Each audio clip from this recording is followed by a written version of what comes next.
Hello, everyone. So we're continuing to work on subtle energies right now. And when we're doing healing work, I have been working with crystals before I even knew I was working with crystals. As a child, I was always the little girl with the pockets of rocks. And I would sit in the mud, dirt, and I remember just kind of going through and finding the little crystals and stones and holding them in my hand and listening to them and putting them all over my body and really connecting to crystals. I've always been very connected to crystal energy. And crystals are of the earth. There are ancient stories about how there are angels that have been put in the earth to communicate with us. There are so many different stories about what they are and who they are and their story and the solar systems that they're from, or the wisdom that they have. But one thing that we can't deny is when you hold a crystal in your hand, whether you're a child or an adult, there's something magical about it. You put a little crystal in your hand and hold it,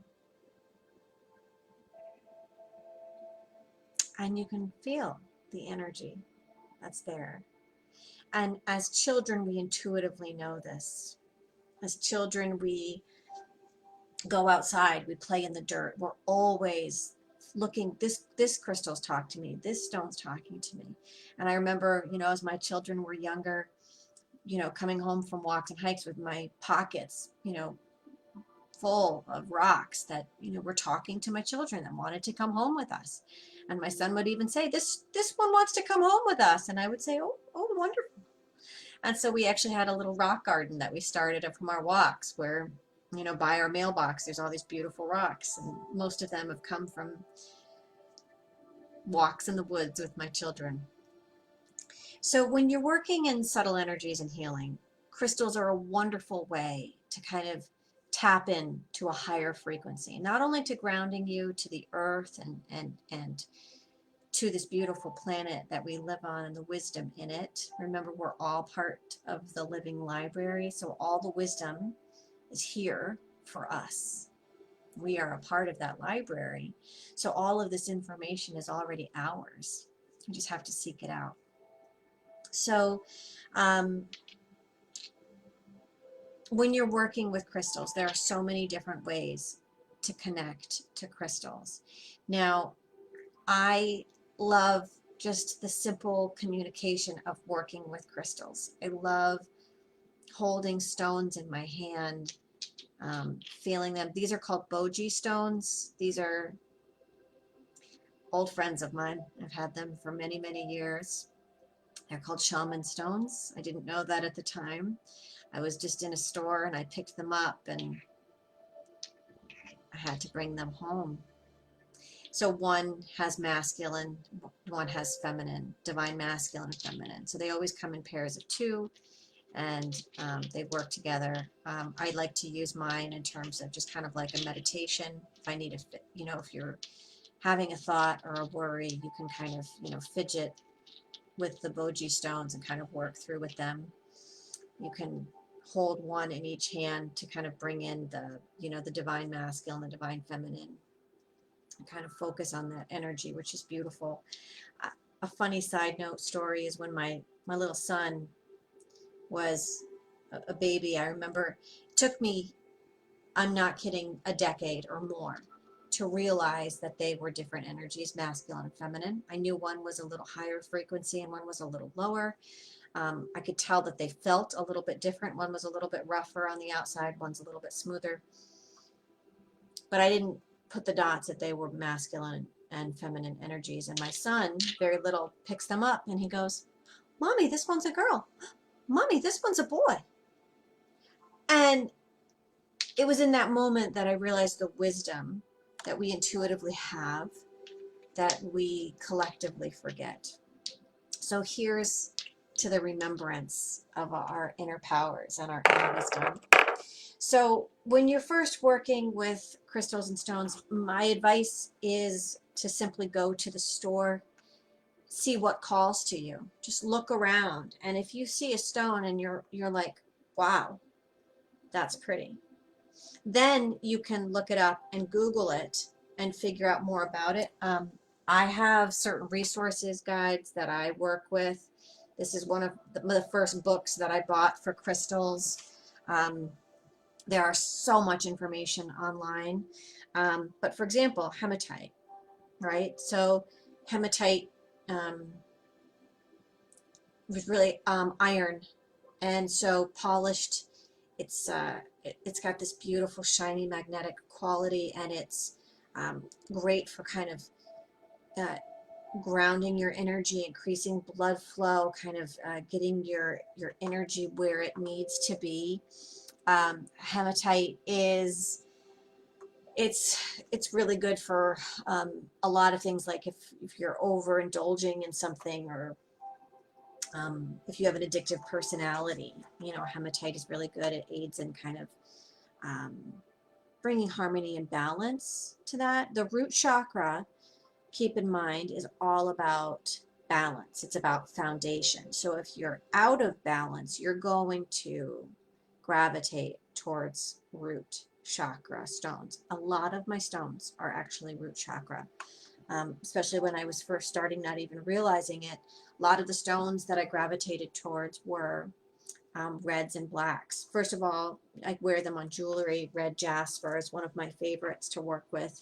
Um, Hematite jewelry is one of my favorite. I'm a big fan of Sugnite, which helps with EMF radiation. It's really grounding with all this technology that we have all around, all these cell towers and cell waves. It kind of helps get rid of some of that excess energy and just kind of ground us and protect our energy and create our base or our foundation.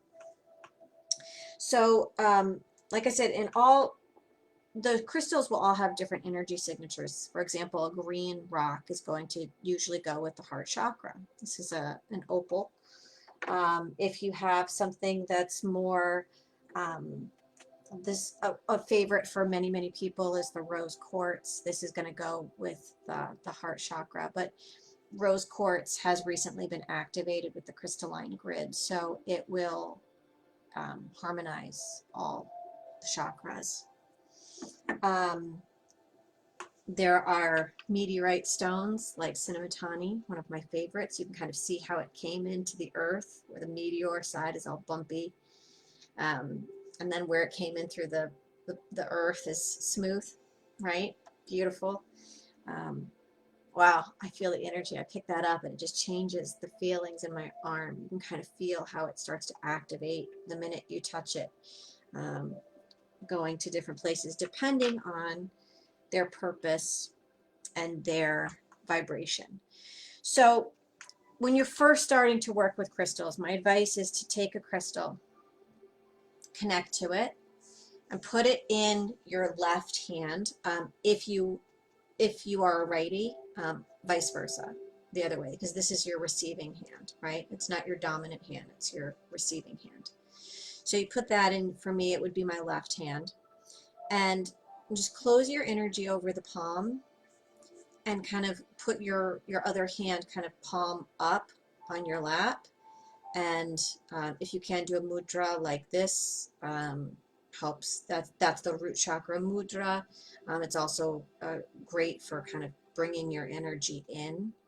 So you just sit and feel the vibration of the crystal in your hand, right? So you've got this crystal in your hand, and you're closing your eyes, and you're going to feel like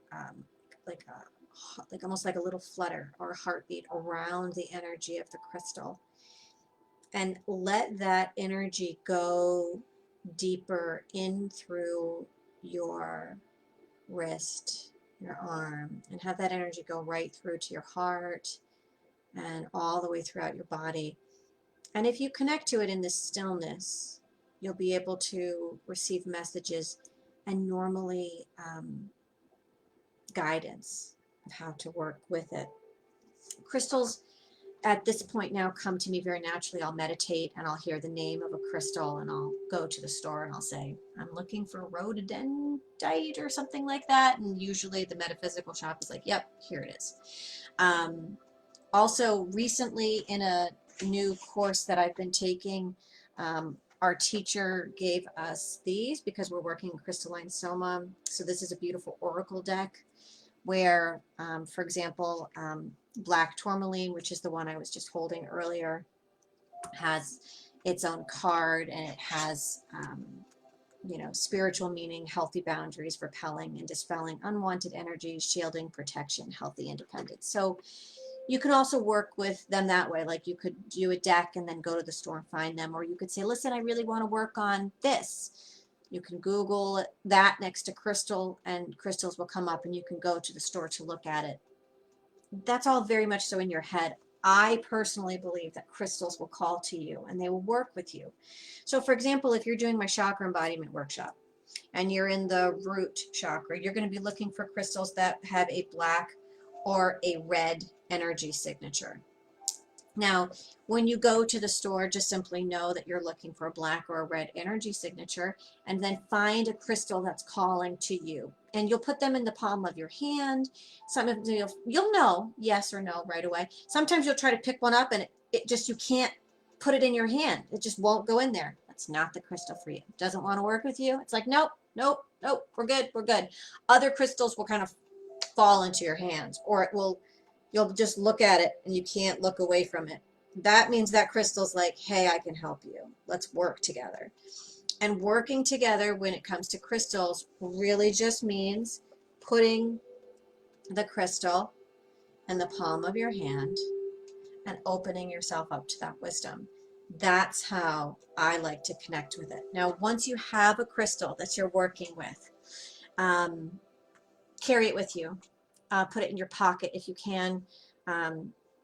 Gratitude. If you've ever watched The Secret, there's the gratitude rock. It's beautiful. It's very symbolic of just holding a rock in your hand and rubbing it, right? Kind of feeling that experience, that energy signature of the frequency of the crystal, putting it in the palm of your hand. If you're a woman and you wear bras, you can put them in your bras and kind of carry them that way. Very easy to do that. Also, they're right next to your heart, which is a wonderful healing. If you've ever had like a hot bath massage, it's beautiful, very grounding. You can put crystals all over your body whenever you can. When you're meditating, if you're working on the chakras, you can actually put one on each chakra. Just lay down and meditate like that. Beautiful experience. My children intuitively do that to me. They love my crystals, and when I'm not feeling good or they're not feeling good, they always go to my crystal sections and they're putting them on their bodies in different parts. Intuitively, they always know where the crystals go.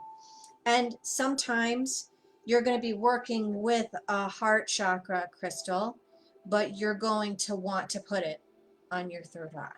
And don't get heady about it. Don't go, well, this is green, so it has to go near my heart. No, there are often bridges that go between different frequencies. And so if an opal like this wants to work here, then it's creating a bridge and it's creating the healing that way. So trust your crystals. Trust the wisdom that is in this. If this wants to be here, that's okay. Normally this is a sacral chakra crystal, citrine, but if you want to work with it in different places, right? Wherever you're guided, wherever you want to put a crystal, putting it on your physical body and having that connection is a beautiful way to create that energetic exchange between yourself and I call it the living library between all beings. So when you're putting something physically on your body or in your body, it's like you're exchanging wisdom. You're having a conversation with that crystal, and that crystal will give you information. The reason why I'm not a big fan of oracle cards and things like that is they often tell you your information. So when you're working with crystals, I recommend actually physically working with them, but then moving up to oracles. Cards like this are a wonderful way to kind of you know, bring it to a new level, to learn more. There are some crystals in this deck, for example, that I've never worked with and don't know about. So it's a wonderful way to learn more and increase more wisdom. Sometimes you will go to a store and you'll pick out a stone. So let's say we've got an agate, right? You'll pick out an agate, and the description in the store will say this, and you can usually buy it and bring it home with you. But your intuition is telling you something different. Trust your intuition, because you have a psychic link with this crystal, and it is working with you in ways that are intuitive and only known between you and this crystal. So allow your inner guidance and your inner wisdom to come through whenever you're working with crystal energies. I love working with crystals. I love holding them. You can hold a whole bunch.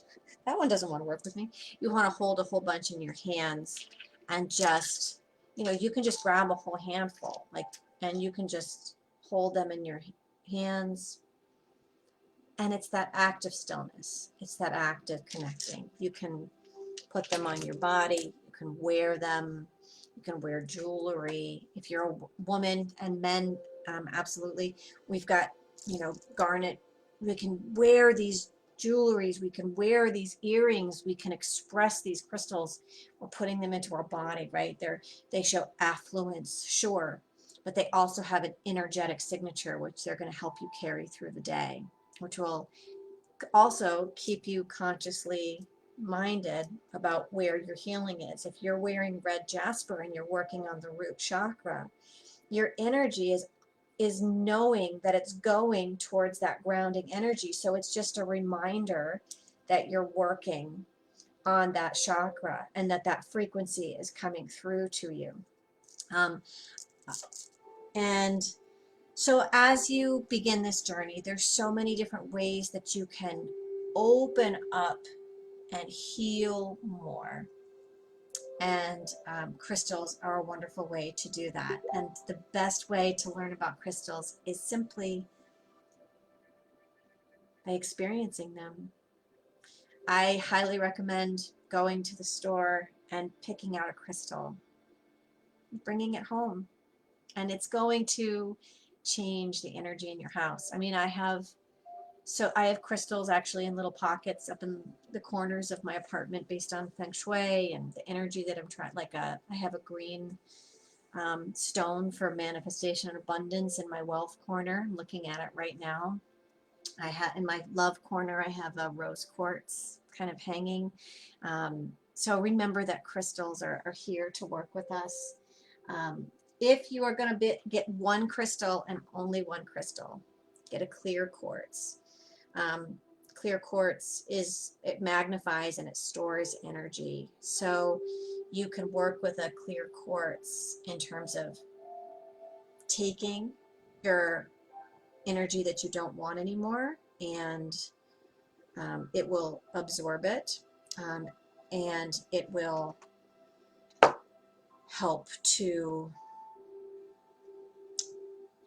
dispel that negative energy. It will take it away from you, and then it will go out. You can buy little crystal balls. This is one that I have of tourmaline. One thing with crystals is you do want to clear them every once in a while. You want to, if you're working with them, especially if you're putting, you know, negative energy, or you can program them almost like a computer chip. If any cell phone or computer has crystals in them, they wouldn't run without crystals, because crystals, if you think about the magic of a laptop, it's magic, right? It's crystals. It's crystals. Those crystals are activating and they're communicating and they're creating this grid that's going out. So you can do the same thing. You can program your crystal. You can activate it for whatever it is that you're desiring. And you can release that which no longer serves and program it with your highest good, wherever it is that you need that information. Sometimes full moon energies, if you can put your crystals out on the windowsill of the full moon, it's wonderful. I highly recommend burning sage, and then the smoke as it rises, just kind of hold the crystal over it to clear it. If you ever have a crystal that you lose and you're working with it, let it be lost. It means that that crystal has taken on as much energy and it needs to transmute it in a different way. Sometimes it will just be hiding in your house and you'll find it later. Sometimes it actually seeks to be lost in the woods or somewhere, so that way it can kind of transmute that energy. I used to be very sad when I would lose a crystal. I'd be, oh no, my moldavite, I lost it. But then I realized, oh, that crystal is actually transmuting the energy that I put into it for my highest good. If someone else finds it, great. If not, then that is what's for the highest good. So crystals are your friends, but they're going to come and go in your life. And they can sometimes break. If you have a crystal that breaks, that's okay. The crystal broke. It means that it took that energy and it is creating something new from it. When you have a crystal that breaks, you can keep it. There's no wrong in that. I often recommend, though, just kind of giving it back to the earth and, burying it in the earth, so that way it can transmute that energy even more. But if it's very dear to you and you want to keep it, that's all right too. Just, know that your work with it is done. Okay. Now, if you have any questions about crystals, if you want to work with them on a deeper level, please contact me and I will certainly walk you through that. Know, though, that you are your own highest wisdom, that we often seek advice outside of ourselves, but let me tell you, the wisdom that you have inside of yourself is the wisdom. That's all you need to work with these crystals. It's really simply about holding them and connecting them. Often, take a crystal, meditate with it, write down the messages that you get, and then go to a metaphysical store or Google it and see if you have the same kind of information that comes from that crystal. That's a wonderful way of learning about the crystals and creating your own conversation that's just not coming from other people's wisdom. If you are looking to work with me, I have a couple programs right now. I have my regrowth series, and I also have my Chakra Embodiment program. I'm a Reiki master and a crystalline soma healer. So if you are looking for energetic work, opening up your chakras and opening up your subtle bodies, I would love to help you out with that. If you're looking for a coach or guidance on your spiritual journey, I would also be of service to you. I recommend checking out my Facebook page at facebook.com/loveandlight, spelled LUVNL 888. And I wish you all the very best, and I look forward to working with you. Have a wonderful day. Bye-bye.